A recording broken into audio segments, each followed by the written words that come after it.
الحمد لله والصلاة والسلام على رسول الله. هذه الأيام أيام مباركة، وقد قال عليه الصلاة والسلام: ما من أيام العمل الصالح فيها أحب إلى الله من هذه الأيام، أي أيام العشر من ذي الحجة. من الأعمال التي تشرع في مثل هذه الأيام صيام 9 ذي الحجة، فالصيام عبادة عظيمة وهو من العمل الصالح، فيشرع تخصيص العشر بهذه الفضيلة وبهذا العمل، كما جاء في الحديث القدسي: قال الله: كل عمل ابن آدم له إلا الصيام فإنه لي وأنا أجزي به. وآكد هذه الأيام صيام يوم عرفة لغير الواقف بعرفة، ففيه مزية خاصة، كما جاء عنه عليه الصلاة والسلام: صيام يوم عرفة أحتسب على الله أن يكفر السنة التي قبله والسنة التي بعده. من الأعمال الصالحة في هذه الأيام كثرة الذكر، ولا سيما التكبير. يقول الله تعالى: ويذكر اسم الله في أيام معلومات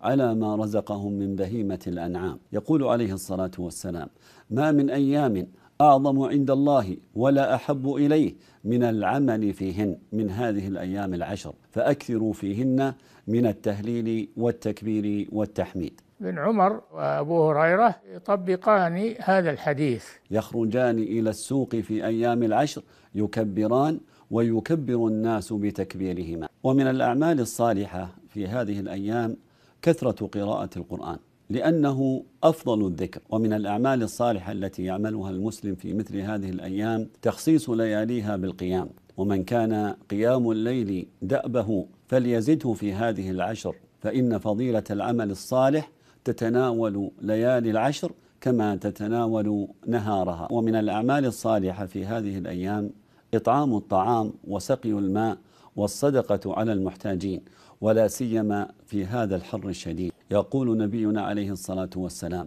ما نقصت صدقة من مال، فكيف إذا كانت الصدقة في أفضل أيام العام. الذين ينفقون أموالهم بالليل والنهار سرا وعلانية فلهم أجرهم عند ربهم ولا خوف عليهم ولا هم يحزنون.